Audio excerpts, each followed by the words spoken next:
I mix what I like, what I like, what I like, what I like, what I like.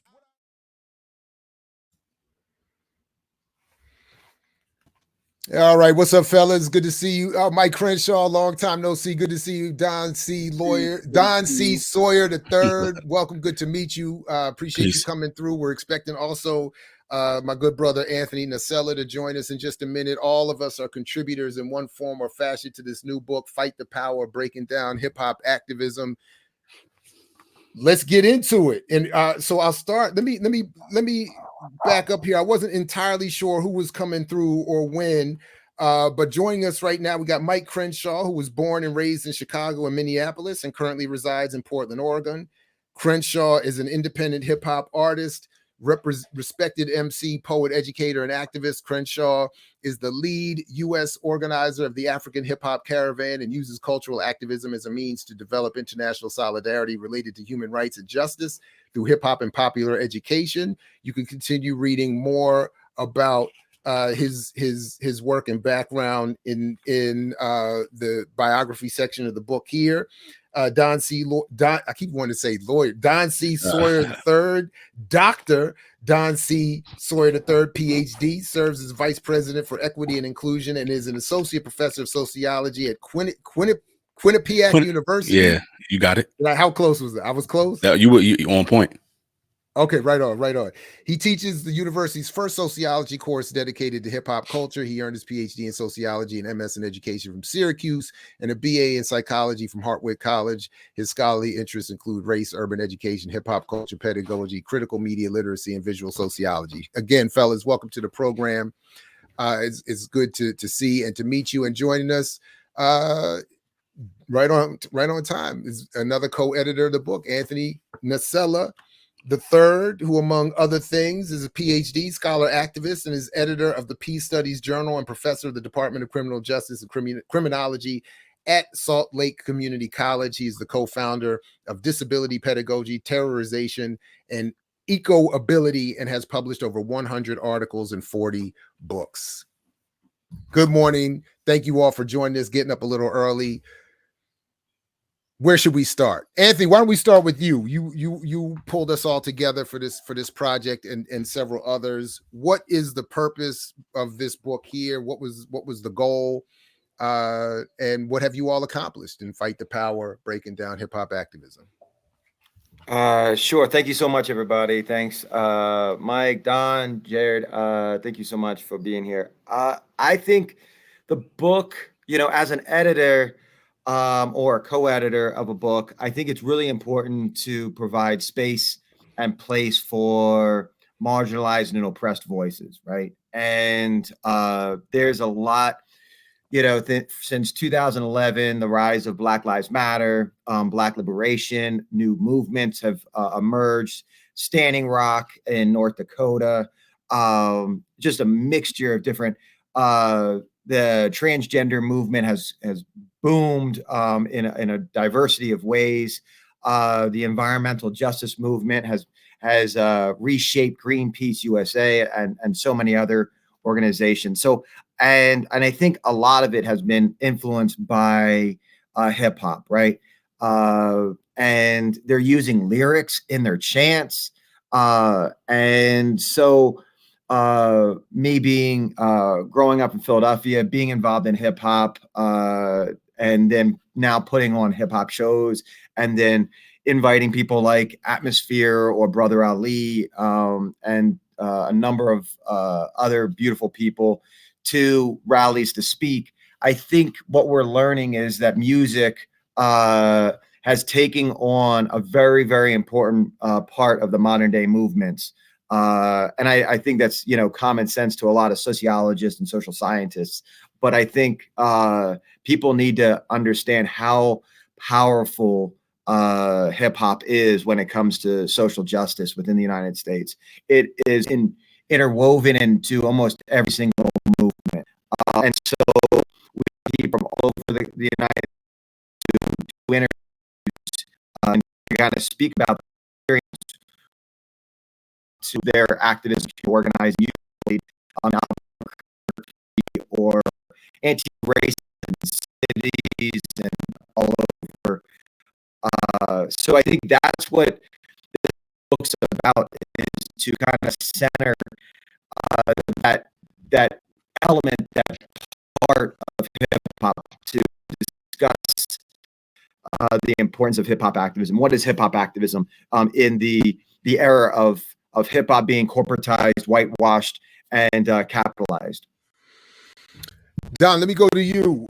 You sort of going in order here from the editor to the forward writer. What do you see this project doing? What drew you to the project? I think like part of it was the fact that I grew up around hip hop activists even before we were using that term. One of the things that I talked about in the forward was that, I grew up in Harlem, in New York City, and I talked about my sensei Dave Thomas, who was Disco Dave from the legendary Crash Crew from Harlem. At that time, like, I knew who he was. They worked with Raw Bass, all these cats around the block, and so his form of activism back then, in the 80s was, using his knowledge. He was a sensei in Goju-Ryu. And so he opened up a dojo right in the projects downstairs in the community center that was connected to my building. And he saw what was going on, right? This is when crack is starting to come in a little bit before that. And so the way that he used hip hop is, he allowed people to write rhymes and do stuff like that, but he brought us into the dojo. Because he believed that if we stayed there and trained, that we would not fall victim to what was happening in the streets. And so using his gifts and his skills and what happened, his notoriety from being a hip hop artist at the time, recruiting people in to his dojo, it kept us off the street. And so it allowed me to kind of reflect on what hip hop did in my life, even when I wasn't necessarily focusing on what it was. And so he, to me, was the first hip hop activist that I ever came in contact with. And so the fact that, I'm doing this work, working with people like Anthony and being able to be a part of this project with Mike Crenshaw, it just centered to me like the power of hip hop, right? Even as it goes to a program that I started in the Dominican Republic, Hip Hop Heals, is that I believe that, people talk about the negative aspects of hip hop. And so I feel that if hip hop can harm through activist inspired work, I think hip hop can also heal. Right on. Mike Crenshaw, good to see you again, my man. Welcome. Let me let you get your first thoughts on the project in the mix as well.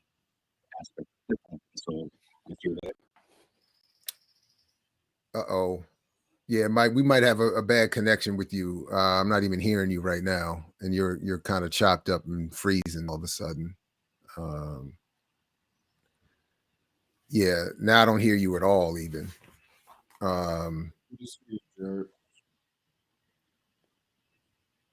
Yeah, I don't.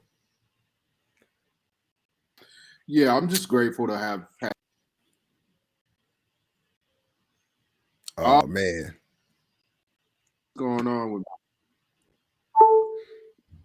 anything happening with me over here? This isn't improving, huh? now it is a little bit Huh? all of a sudden. Now it is a little bit. Let's try again. Okay, let's try again. I'm grateful to have had the opportunity to contribute to the book and be part of this project. I think, hip hop as a culture is something that has had such an influence on me. But the time in which hip hop started to make an impression on me as a boy predated my own self-awareness and political development into becoming an adult who not only expressed himself through hip hop culture and was influenced by hip hop culture, but who was coming of age in a larger social political context in this country during the Reagan years, watching what was happening in my community firsthand and not really understanding how the environment that I was living in was actually shaping me, right?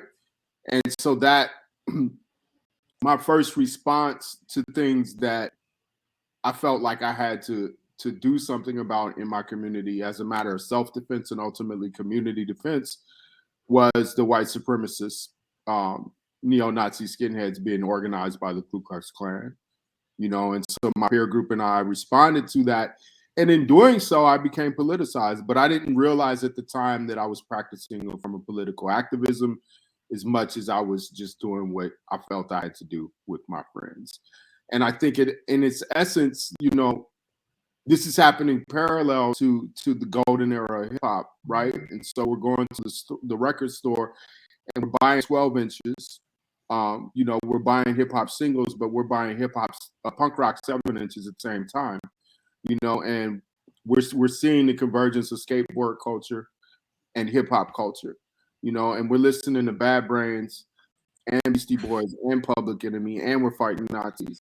And that was just the day-to-day reality. Much later, that work actually, the activism continued, and it went from street level violence to actually learning how to develop curricula and learning how to teach popular education, and doing public speaking. And ultimately, my activism got me invited to the continent of Africa, where I met people who, just like me, worked in classrooms, worked in community centers, served youth, and were amazing MCs, amazing B-boys, amazing spoken word artists. And they identified as cultural activists. They were like, we're cultural activists. And then a light bulb came on, like, that's what I am. I'm a cultural activist. Oftentimes we compare ourselves as artists to whoever gets the most exposure in the commercial sense, right? And those of us who are on more conscious end and community oriented end of the spectrum don't often get the spotlight. This book has been an opportunity for me to realize how many other people there are that are also committed and who also have the same kind of priorities. So I'm in the cipher of greats with Nocella, yourself, Don Sawyer, and I'm just glad to be part of it. So let me ask you all, one of the big question I had for all of you to chop up this morning, the one big one that I had was that, as I was been reading through this, it's been a reminder of sorts that I kind of feel like the bah humbug guy when it comes to talk about hip hop activism. Because I read, all of your contributions, some of the other one, there are a lot of people who continue to and have historically taken that label of hip hop activism and try to in a very positive, progressive way apply it to their preferred areas of work. But I've always felt like it lacked a political clarity in the phrase and was easily co-opted. So I became very frustrated by the use of the phrase. And then when I asked, even just this past semester in the one class, hip hop related class that I was teaching, do you all even know, or are you all familiar with the phrase hip hop activist? And none of them were. Actually, that's 2 semesters running on that question. So I don't, I guess the big question I have is, what do you all see in terms of the phrase of hip hop activism, how it's been used or applied historically, where it is today? What do you think it means? Yeah, no particular order. I'm just, and I don't even know if my question is clear enough. I would like to, so I'm sure Don doesn't remember because it was probably just like a side note to him, but it was a long time ago. We both got our PhDs at Syracuse University, and we were having lunch, and Don, I was in that same boat, Jared. I was like, hey, hip hop has to be activist. Hip hop has to be about social justice. Hip hop has to be all about this. And Don's like, no, it doesn't. And it's like, it can be fun. It could be like goofy. It could be corporate. Hip hop could be a lot of things. And it really just opened my mind to like what Mike said was like, hip hop is a culture. And even though like I might not like, some type of music, but it's part of the diversity of culture, right? And being a transformative justice activist, being a prison abolitionist, I'm not for cancel culture. And so, you just can't cancel people out of hip hop, right? And I think you can something that's so beautiful about hip hop is like you love your hater and you can learn from everyone, right? So I think, yeah, I don't know if Don remembers that conversation. It was probably like just like, you know, him talking, you know, just randomly about like, and I'm like, okay, I thought that was a deep insight for me because I had to check myself because I was like putting down people that were, you know, doing hip hop, but it wasn't always like talking about capitalism and wasn't talking about, you know, racism and sexism and homophobia and anti-LGBT and et cetera, right? So I don't know if going off of that, Jared, you know, I don't know if Don, you know, wants to expand on that or change his perspective or what. Yeah, I mean, excuse me, Jared, I think you're on point with your question and statement, right? Like to be the bah humbug, because a lot of times we try and name certain things and think everything has, or we think everything is revolutionary. Like being against something makes you a revolutionary, and it doesn't, right? Because a lot of people are against this, against that, but never articulate what they're actually for.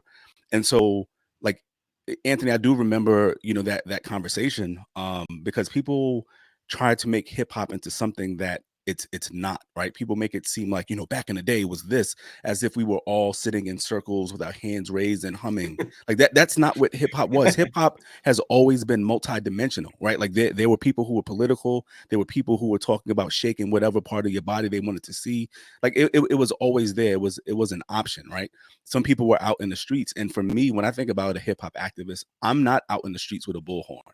Right. I understand that I use hip hop as a tool within my sphere of influence. And so my activism is in the classroom with my students. My activism is in the programs that I do with public schools in the community that I live in. My activism is in, you know, the project that I developed working with Haitian and hip hop youth Haitian and Dominican youth in the Dominican Republic. And so that's my activism. And so it's not necessarily tied to a political agenda where I'm writing necessarily representatives, but I'm working with principals, I'm working with, you know, superintendents, I'm working with, you know, the provosts and department chairs about, you know, disrupting the curriculum in certain spaces. I'm working with building community with Haitian and Dominican youth, because we all know their troubled history, but they all have a love of hip hop. So you're bringing them together through a love of hip hop and hopefully making an impact in their lives. And so that's how I see my hip hop activism, right? I'm not necessarily rolling in the streets like some people feel that hip hop activism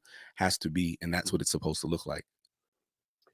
You know, to speak to this question as well, I would be remiss to not, you know, look at Black Lives Matter. Okay, so you know, since the murder of Trayvon Martin, we've had protests and demonstrations for racial justice, taking up public space in a very profound way, and in that we've had people of the recent and current generation, people who are far younger than me, people who are part of the now hip hop generation, in the streets taking leadership, taking up space, and stepping into their own. I think, you know, when we talk about action, we look at the age of all of us. You know, we're similar in age, right? We're folks that are closer to retirement than to. I wish. They keep telling me I got to go another 15, 17 years. You I'm know like, what?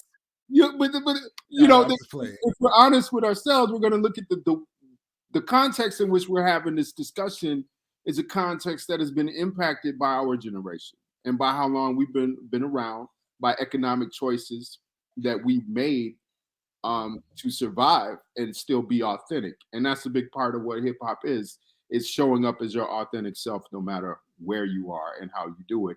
And so the current climate of protest for racial justice has created an opportunity for young people to step into the space and find their authentic selves and find their political voice the same way that I did. In the interim, we do have to figure out ways to, as hip hop artists and contributors to the culture, to survive. And the bottom line for me is that whatever I was doing on stage, you know, trying to be the best MC that I could do, was not enough. But it was something that I loved. So how was I going to combine what I loved with other aspects of myself to survive and remain my authentic self as a worker and a provider? And that the answer to the question is, of course, I'm gonna be in the classroom and on stage. Of course, I'm gonna contribute to books and do a podcast. You know, and these are all just elements of actually who I am. So the way that I'm showing up as a hip hop activist is just a continuation of me being myself, and that hip hop culture has created a broader platform and given me more choices. These questions around, I think, how we get conditioned to think about success. Well, if hip hop activism was really doing something, then y'all would be making millions of dollars, and then you could create your own foundation and really change people's lives. But the reality of it is, we're not everybody is going to be Jay-Z, not everybody's going to be Kendrick Lamar, but there's still legitimacy in the ways that we can impact our communities and ways that we contribute to people's well-being. Right on this. So part of like, I remember being at this conference, man, I don't know, in the early 2000s, and it did not go well for me, because I remember the argument I was making, it was about where does hip hop, belong? Hip hop studies was the question, I think, specifically. And my thing was, I don't think hip hop should be seen as, and this is sort of, this almost contradicts the position I take vis-a-vis these conservative hashtag movement groups, like the dude I was just arguing with before you all got here, that because initially my argument was hip hop, by trying to isolate hip hop studies, hip hop activism, hip hop culture, to me was an attempt, and is an attempt, to divorce it from its political, cultural, historical origins, being specifically with Black people, the African experience in this part of the world. And so my argument at this conference was hip hop studies should be a subset at best of Africana studies.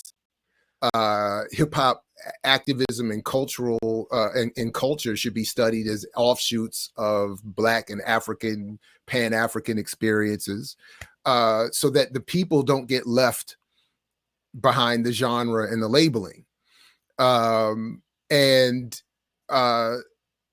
Anyway, and it feels like to a large extent that is what has gone on, that the label of hip hop has been used as a euphemism for Black and brown and oppressed communities. It's been used as a way to generate a lot of nonprofit funding for what should be more grassroots radical political efforts.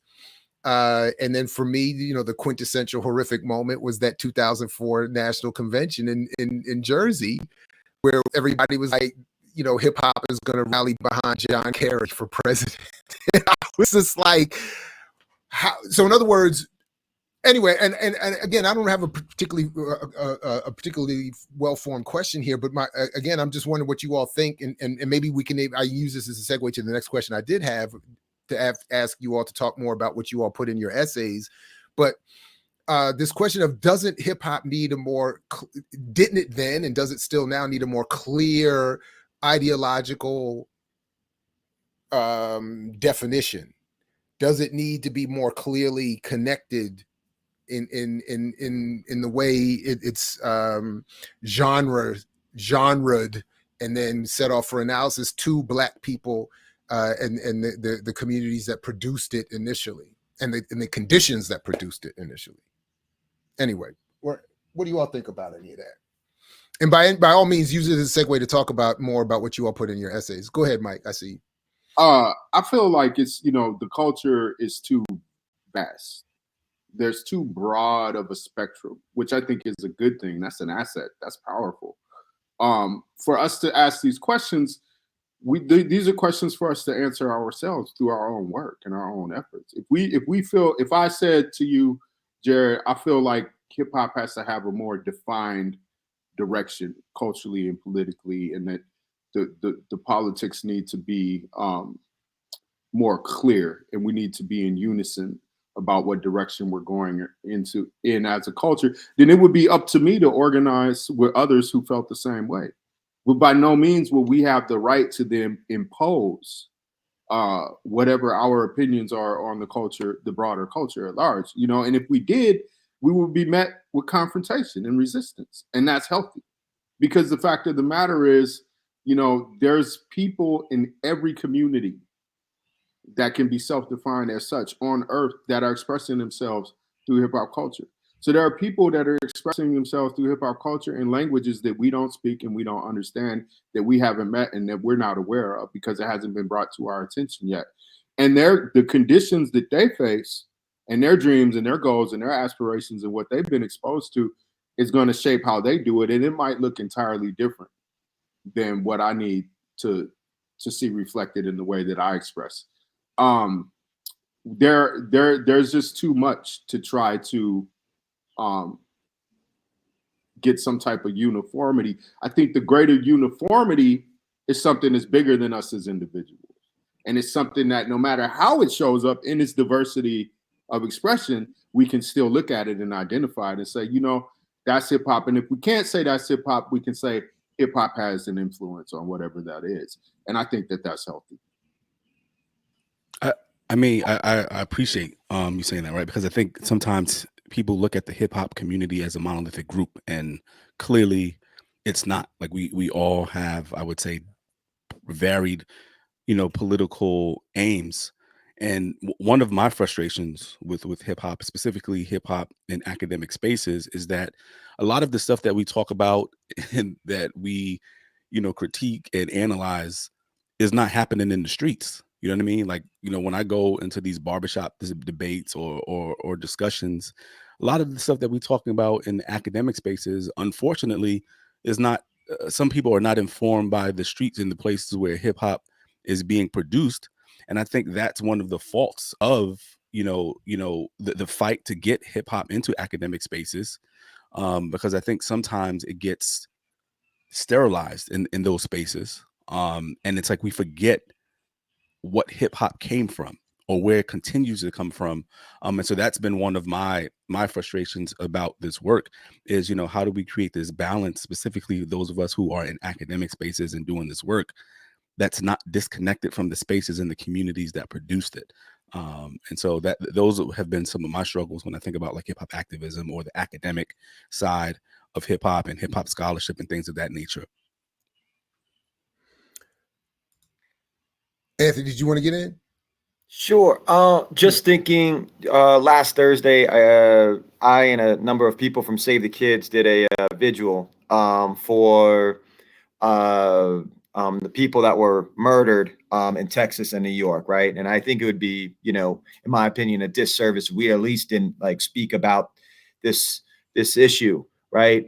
In Buffalo, the target was Black people by white supremacists. In Texas, it was a person. I don't like the word bullying. It's a jargon term that kind of dislocates the issue. But I would like to kind of focus on oppression of people with disabilities. And this individual had disabilities, and he was discriminated and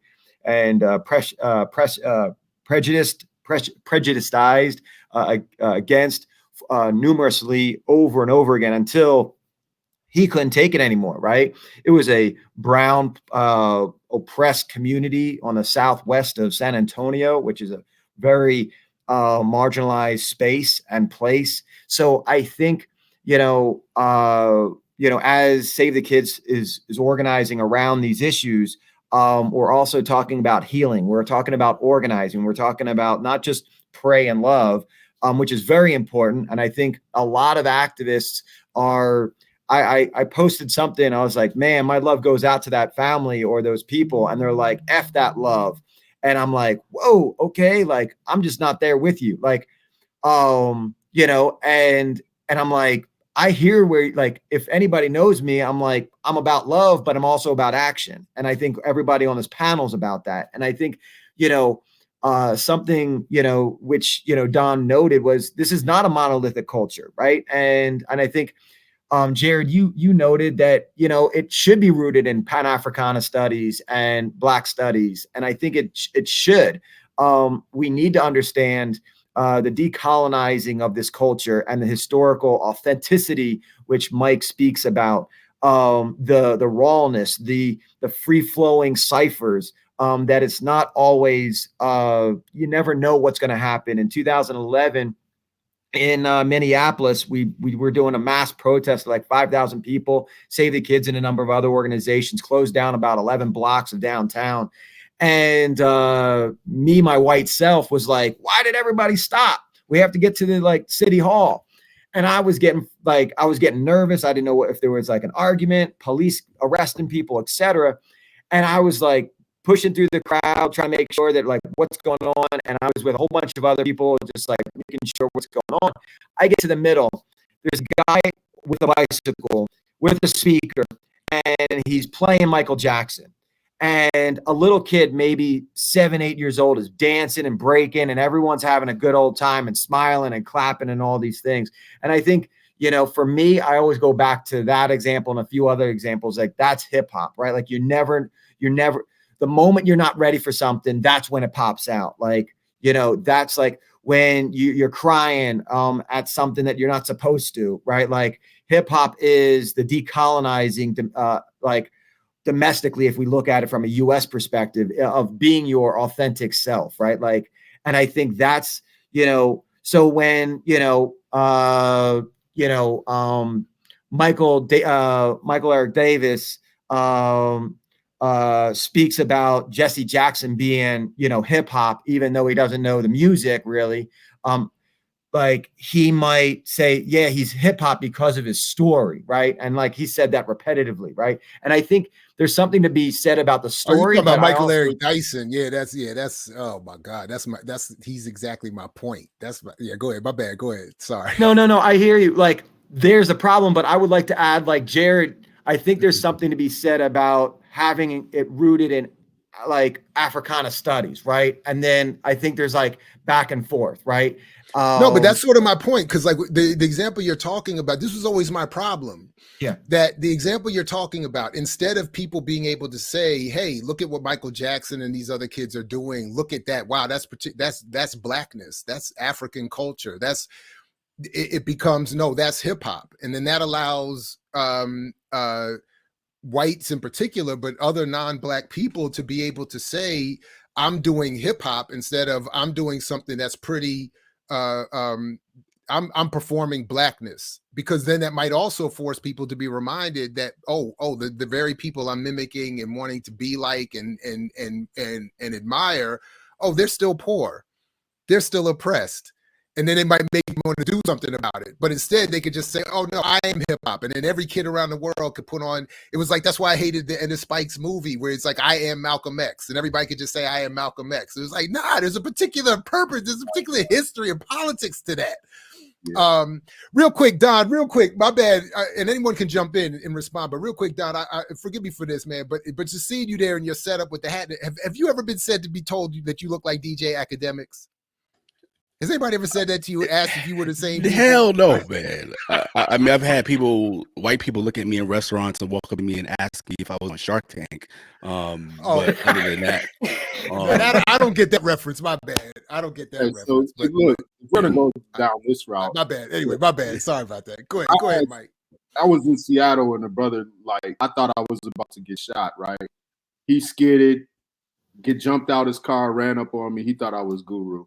Now, another time, I was in the airport, and me and Sindog waiting for the same plane, and we looked dead at each other, and without words, we understood that a lot of people thought I was him.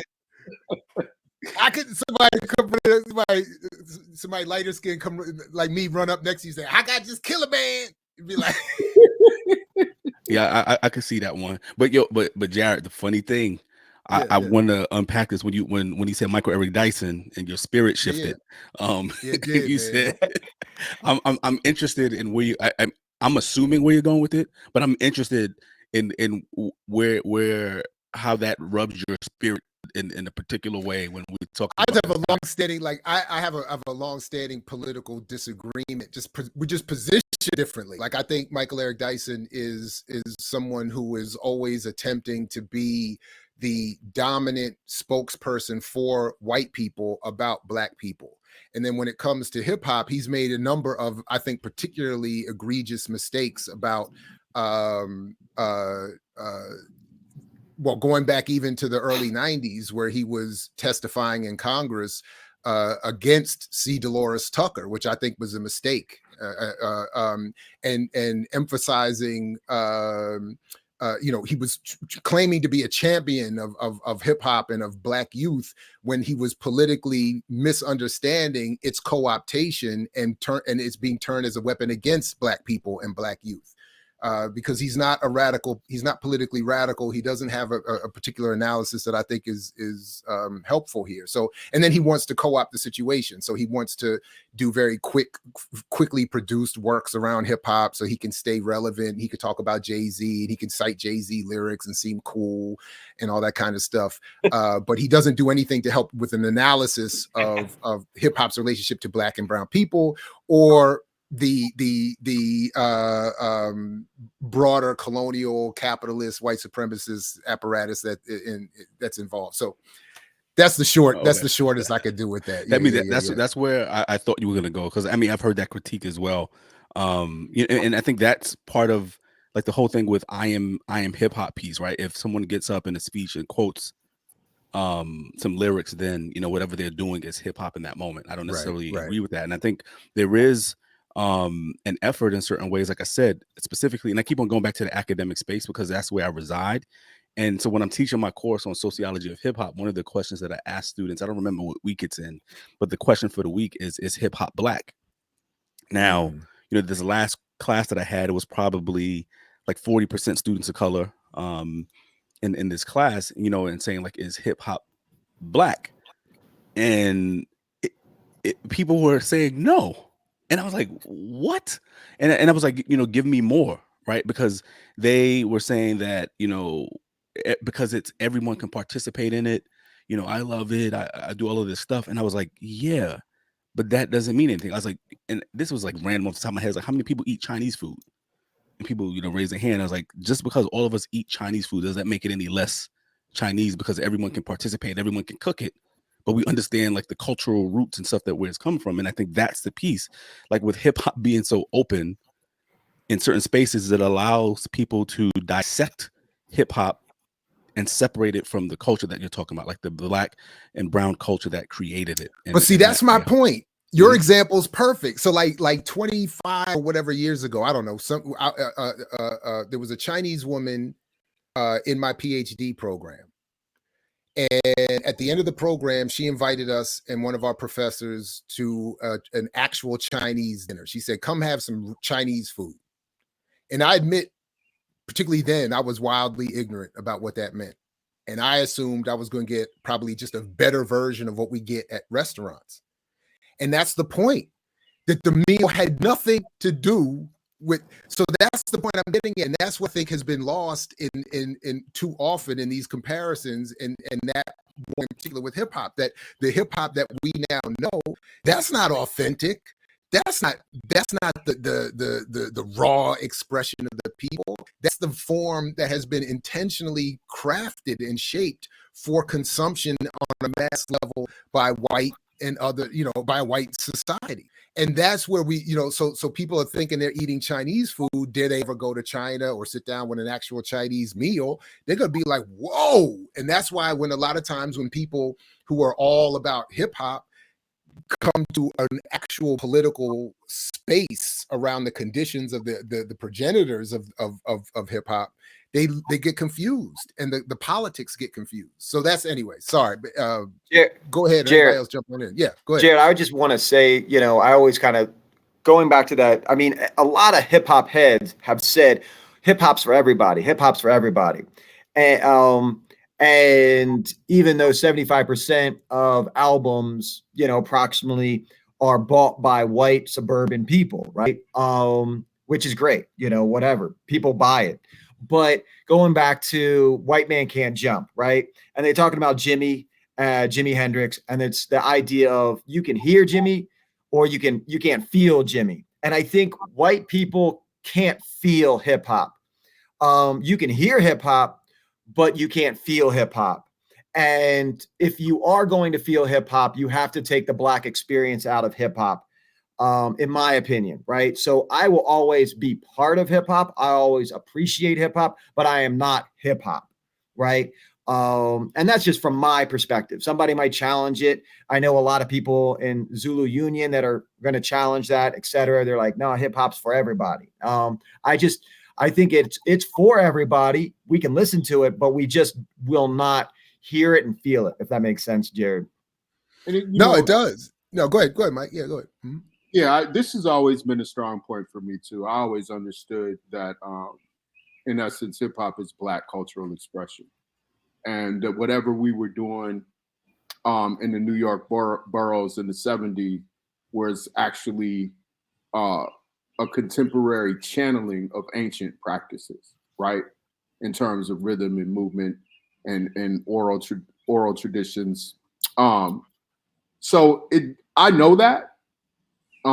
That's always going to be at the core of what hip hop is. I've been to numerous countries on the continent of Africa and seen the way indigenous African people take hip hop and then incorporate their cultural traditions that predate, the so-called New World, that are still being kept alive, and then channel that through hip hop. And they're very aware of that kind of reclamation of something that was allegedly or supposedly just created by Africans in the diaspora. And they're like, no, it was always ours, So people know this, but if that's something that you don't know, I'm not going to argue with you about it either. You know what I mean? It's not up for debate to me. It's an understanding. The degree to which I get annoyed when people appropriate and don't pay homage or recognize is something that I'm still working on, because I don't want to let my day get ruined by somebody's ignorance.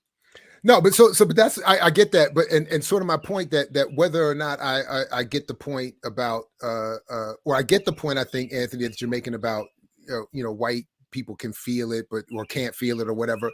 But to me, that is also not my main point or focus. It's not that I'm saying whites can or can't feel or whatever, or participate or whatever. It's my main point is that by the genreification of it and labeling everything as hip hop as opposed and disconnecting it from the people, is that it allows for people to move their political focus away from the fact that there needs to still be a struggle to deal with the conditions of the people that produce the art. So I almost don't care who can and cannot feel the cultural expression as much as I care about who is being drawn away from the fact that these communities are still suffering, and in some cases are worse off than ever. So that's really the point I'm getting. And then when everything is called hip hop and hip hop this and hip hop that, it seems like the Black people in particular who originated get left out of all of the projects and all that could be produced as a result of those projects. That's when you don't define something, then those in power get to be part of it, right? It kind of like the Patriot Act or political repression, government repression. When you keep a very broad framework of a crime, you can repress, incarcerate, assassinate anybody you want, and you can do that to any culture. So when somebody says, well, so what is hip hop in a definition? And you're like, oh, it doesn't have one from a postmodern kind of like intellectual framework. It's like, no, it doesn't have one. It doesn't even have a history. It's always been here, like from mystical, genre that's always been in the stars. And I think like doing that sounds and feels good, but the problem is that what you're doing is you're eliminating and erasing a true history and a true identity. And I think but what it does benefit is those in power, specifically in corporations or those in government, so you can repress anybody or hijack, commodify, appropriate. I mean, just like yoga, when, people in yoga are like, yo, I'm doing yoga today. It's like $45 a session. I'm doing it. It's awesome. Hot yoga. And I'm like, oh, so you're Hindu. And they're like, what does that have to do with yoga? And I was like, it's part of the prayer. And so, I got all these people I know around the country that are like, oh, I'm going to this like nonprofit, be it in the Twin Cities or here or Philadelphia or Miami. They're now learning how to break dance. And, you get your $50 a month to learn how to break dance. And it's just more commodification. So, I mean, just like yoga, now they're doing break dancing, and they were, before that they were spinning around on a pole. And so it's like, and I think they don't know the actions and where it's located, what culture, and it has a definition. I don't know if that makes sense, Jared. Anthony, no, it does. Let me ask you this, because unfortunately we got to move towards closing out. I didn't even realize we were this far into the hour already. So my apologies. But there's a little bit of a critique for you out here, Anthony, about an apparent 2006 visit you made to Quantico to teach the FBI about hip hop. Is that right? And what Yes. what is the context for that? What happened? What's that all about? All right. Incorporated? What'd you say, So, Mike? I said, was that the Funky Bunch Incorporated? Yeah, exactly. It was West Virginia University. It was a criminology program / FBI, and they were asking numerous amounts of people, specifically around the Atom Liberation Movement. And so I did my generic 30-minute presentation, and I wanted to, as somebody to study repression, I wanted to get to know a little bit more about what they were doing, et cetera. And that was, for the most part, that's what it was. It was a presentation for 30 minutes. Because, as you said, Jared, like, whoa, what's going on here? I think a lot of people thought it was more than it was. It was, I think, was I giving over information? Was I snitching on people, et cetera? It wasn't a courtroom. It wasn't a case. It was just information. But I wanted to know, what were they doing? What was their curriculum? What was their syllabus? And then how do they, if you look at numerous amounts, Johns Hopkins, Georgetown, Syracuse University, there's a lot of institutions that are collaborating with the military industrial complex or the security industrial complex. And, and I think we need to know who that is. And I also think, like, when I go into activist or community organizing spaces and I say, hey, who's the head of the FBI, or who's the head of the NSA, or who's the head of, the security studies department at Georgetown, et cetera, we need to be more aware and educated about these things, if that makes sense, Jared. No, I hear you. I don't think would I do it again? No. But was it worth it? Not really. But I had to ask. I just saw the quick. But I hear you. Sure. Was it a problem? Yeah.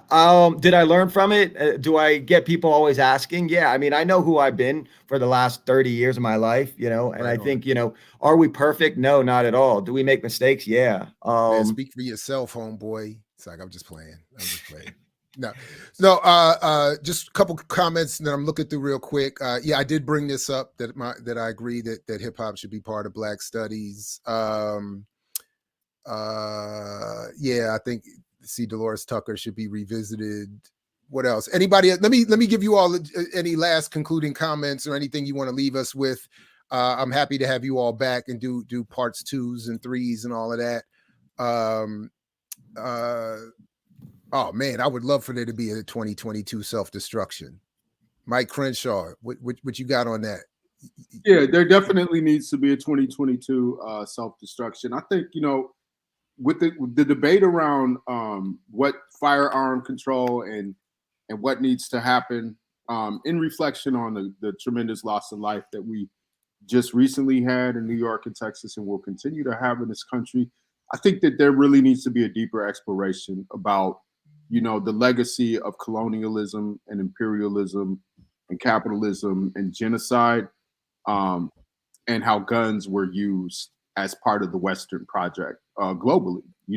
How I was hearing Roxanne Dunbar Ortiz. I think I heard an excerpt from her book, Native People's History, United States, if I'm not mistaken, talking about the development of Remington. These certain technologies, rapid firing weapons that were used to slaughter Indians on the plains.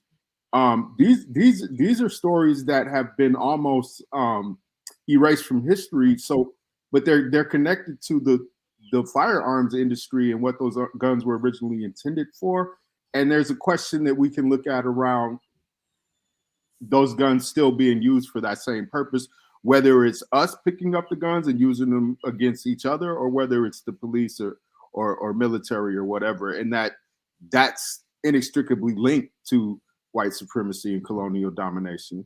So that, yeah, let's talk about that on Self-Destruction 2022 or 2023. And is this true? There was a revised version? I didn't know that. And just to throw the hate in there, like my man Dr. Burroughs points out, the original Self-Destruction was as much about keeping venues open to rappers as it was about some revolutionary activity. So I was like, yeah. Facts. I mean, I think sometimes we overshoot to like glorify certain things, right? And make a lot of times some things they're not. Like for me, I think that those of us who consider ourselves, you know, hip hop scholars or, you know, hip hop activists, I think it's important for us to, whatever knowledge that we gain, is to share and build with the people, and understand that there's knowledge that we gain from the people within these communities, because I just think that there's a disconnect. Like a lot of times when I go to these, you know, hip hop conferences, there ain't nobody from the block in these hip hop conferences. Ain't nobody reading these articles that I have to produce for tenure and promotion, right? But when I go into the barbershop, when I go and just chill on the block and have those conversations, we're not having the same conversations a lot of times, right? Because it's disconnected from the space and the place where hip hop is produced. And so we can't talk about hip hop without talking about the larger Black studies and Black cultural movements. It's impossible, but sometimes it seems as if we are disconnecting it from there.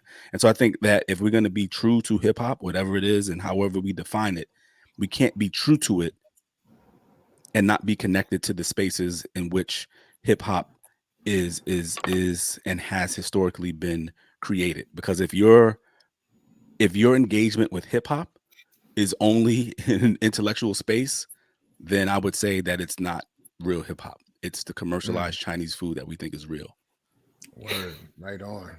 Anthony, you got anything you want to leave us with for today? And again, you know, congratulations, co-editing this I think important work. Fight the Power, breaking down hip hop activism. But go ahead, Anthony. No, I always love collaborating. I always, like, on my tombstone will be, you know, the moment you stop collaborating is the moment you start dying. But I think Arash, Ahmad, Chandra, Don, Mike, Celinda, so many people, Reese, Reyes, the list goes on of people that were part of this book, and you learn from them, you reflect from them, you grow from each other, and I think that's what's so nice about, and difficult. Editing a book is tremendously, in my opinion, a lot more difficult than writing a single authored book, because there's no one to challenge, or of course, some people get incarcerated, some people, you know, have life happen to them, etc. And I think, and so sometimes this book specifically took a little bit longer than expected, just because we were wanting to make sure that we had everybody involved in it, if that makes sense. No, right on. And I don't see me editing another one, so more power to you. Congratulations on that. But listen, Don, Anthony, Mike, I've greatly appreciated you jumping on, in some cases getting up extra early to do so. I appreciate it. I'm happy to have parts 2 and 3. So let's stay in touch, and we can get other contributors on as well. But thank you all very much. Really appreciate you coming on. Peace if you're willing to fight for it, like Fred Hampton used to say. We'll catch you next time. Thank you very much, fellas. Right, peace. Thank you. Thank you. Thank you. I mix what I like, what I like, what I like, what I like, what I like.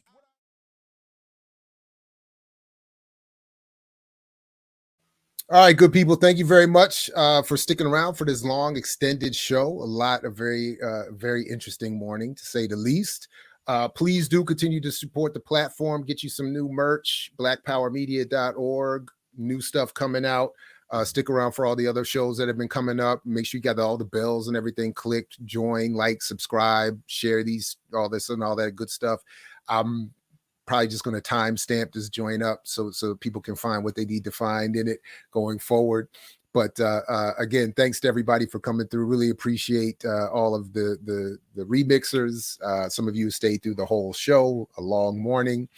Those who will see this later, I greatly appreciate you as well.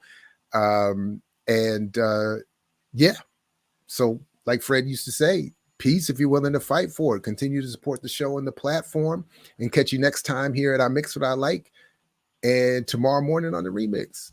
Peace, everybody. I mix what I like, what I like, what I like, what I like.